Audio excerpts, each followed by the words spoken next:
Hello दोस्तों, welcome to my channel. आज की इस वीडियो में मैं आपको इटली के एक ऐसे टापू के बारे में बताने वाली हूं जहां पर भूतों का निवास है।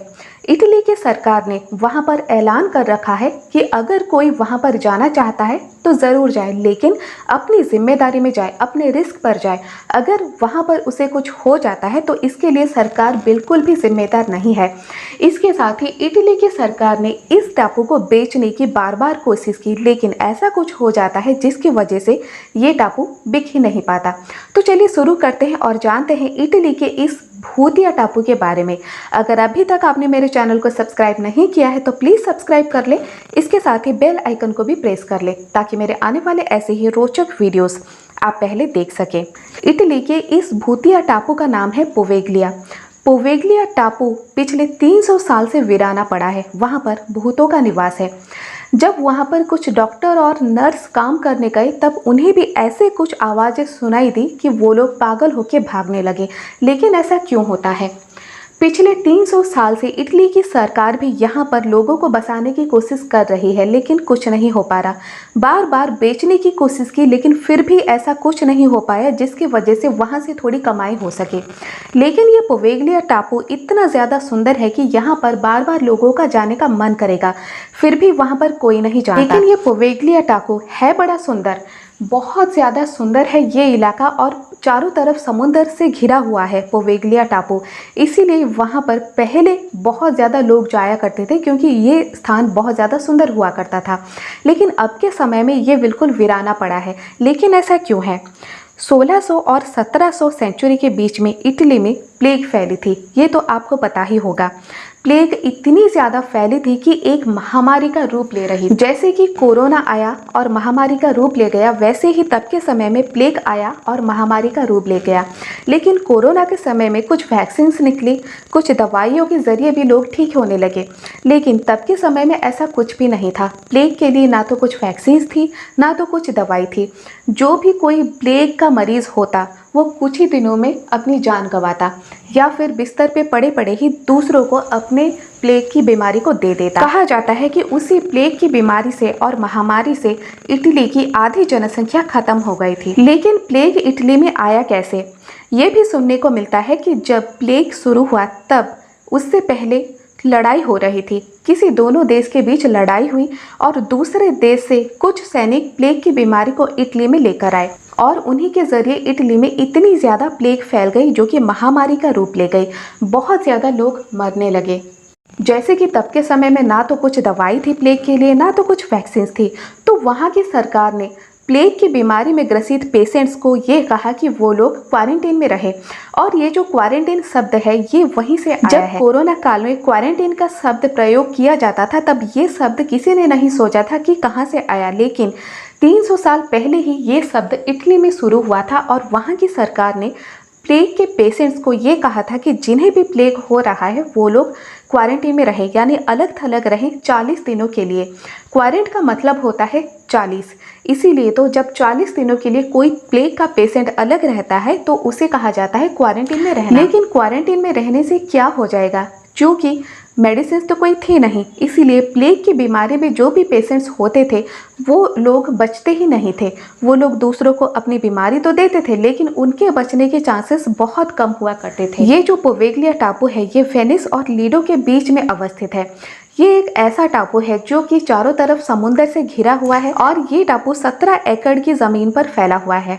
ये टापू समुद्र से घिरा हुआ था, इसीलिए वहाँ पर लोग भी बहुत कम जाया करते थे। तब इटली की सरकार ने ये सोचा कि जो भी प्लेग के पेशेंट्स होते हैं उन्हें इसी पोवेगलिया टापू में भेजा जाए, ताकि वो लोग वहाँ पर क्वारंटीन में अलग थलग रहें और दूसरे लोगों को, यानी इटली की और जो जनसंख्या है वहाँ तक इस प्लेग की बीमारी ना फैलें, और जितने भी लोग हैं वो सुरक्षित रहें। जितने भी इटली में जहाज़ आते उस जहाज़ को पोवेगलिया टापू में रोका जाता। सब लोगों को देखा जाता कि कोई प्लेग की बीमारी से ग्रसित तो नहीं है। अगर कोई पेशेंट होता तो उसे वहीं पर निकाल दिया जाता और फिर जहाज़ को इटली में लाया जाता। इटली की सरकार ने ये सोचा कि जब 40 दिनों के लिए क्वारंटीन में अलग थलग रहेंगे प्लेग के पेशेंट, अगर जिन्हें ठीक होना हो तो वो ठीक हो जाएंगे और घर वापस आ जाएंगे, और अगर कोई ठीक नहीं होता तो उन्हें मरने के लिए छोड़ दिया जाता था, क्योंकि दवाई नहीं थी और ना ही कोई वैक्सीन था। जब पेशेंट की संख्या बढ़ने लगी, जैसे कि मैंने आपको पहले ही कहा कि इटली की आधी जनसंख्या प्लेग से ग्रसित हो गई और महामारी का रूप ले गई, और जब पेशेंट की संख्या इतनी ज़्यादा बढ़ने लगी तब इतने ज़्यादा पेशेंट्स को जगह नहीं थी उस पोवेगलिया द्वीप में रहने की। फिर क्या होता? तब इटली की सरकार ने ये सोचा कि उन सारे पेशेंट्स को मार दिया जाए। फिर जब और बढ़ने लगी प्लेग की बीमारी तो उस टापू में किसी को भी जगह नहीं हुई। वहाँ पर तब के समय में 1,60,000 के करीब प्लेग के पेशेंट्स हुआ करते थे। वो लोग बहुत ज़्यादा बीमार थे, उनके बचने की चांसेस बिल्कुल भी नहीं थी। इटली की सरकार ने ऐसा ऐलान किया कि जितने भी प्लेग के पेशेंट हैं जिन्हें बचने की कोई उम्मीद नहीं है, उन सभी को जिंदा जला दिया जाए ताकि टापू में और जगह हो जाए और दूसरे पेशेंट्स को वहां पर भेजा जाए। फिर उसके बाद लगभग जितने भी वहां पर प्लेग के पेशेंट्स थे, यानी 1,60,000 पेशेंट्स, उन सभी को जिंदा वहां पर जला दिया गया। कहा जाता है कि उस पोवेगलिया टापू की आधी मिट्टी इंसानी राख और हड्डियों से बनी हुई है। प्लेग की बीमारी तो उसके बाद ठीक हो गई, लेकिन उस टापू पर लोग जाने से डरने लगे। उन्हें ये लगता था कि जिन लोगों की भी वहाँ पर जिंदा जलाकर मौत हुई है, उन लोगों की आत्माएं वहाँ पर रहती हैं। लेकिन सच में क्या आत्माएं वहाँ पर रहती थी? हो सकता है या नहीं भी हो सकता है, लेकिन इस बात की पुष्टि बाद में हुई। कई सालों बाद इटली की सरकार ने वहां पर टूरिस्ट को लाने की कोशिश की, क्योंकि वो टापू बहुत ज़्यादा सुंदर था। इटली की सरकार को ये लगता था कि टूरिस्ट अगर वहां पर जाएंगे तो कुछ कमाई हो जाएगी, लेकिन वहां डर की वजह से कोई भी नहीं जाता। फिर वहां की सरकार ने ये सोचा कि वहां पर एक मेंटल हॉस्पिटल खोला जाए।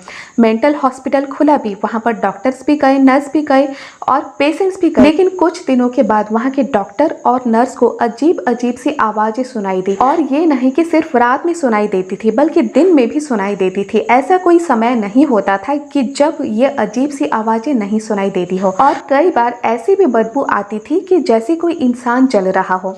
कुछ डॉक्टर्स तो पागल होने लगे और भाग गए। डर की वजह से कुछ नर्सेस भी भाग गए। जब डॉक्टर्स और नर्स वहां से भागने लगे तो वहां पर कोई इलाज भी कैसे होता।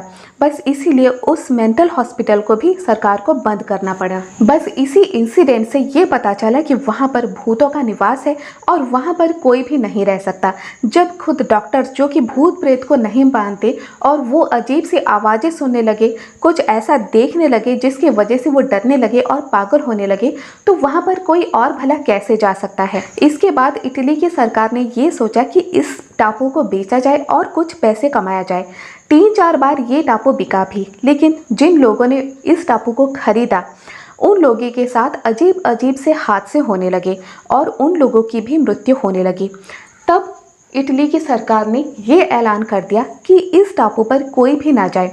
अगर कोई जाता है तो वो अपनी जिम्मेदारी से जाएगा, अपने रिस्क पर जाएगा, और अगर किसी को कुछ हो जाता है तो उसके लिए सरकार बिल्कुल भी जिम्मेदार नहीं है। तो दोस्तों, ये थी कुछ जानकारी इटली के पोवेगलिया टापू की, जहां पर 1.5 लाख से ज़्यादा लोगों को जिंदा जलाया गया था। वहां पर भूतों का निवास है, जो कि डॉक्टर और नर्स को दिखाई देते थे पहले के ज़माने में, और बेचने की बार बार कोशिश की गई इस टापू को, लेकिन फिर भी कुछ भी हाथ नहीं लगा।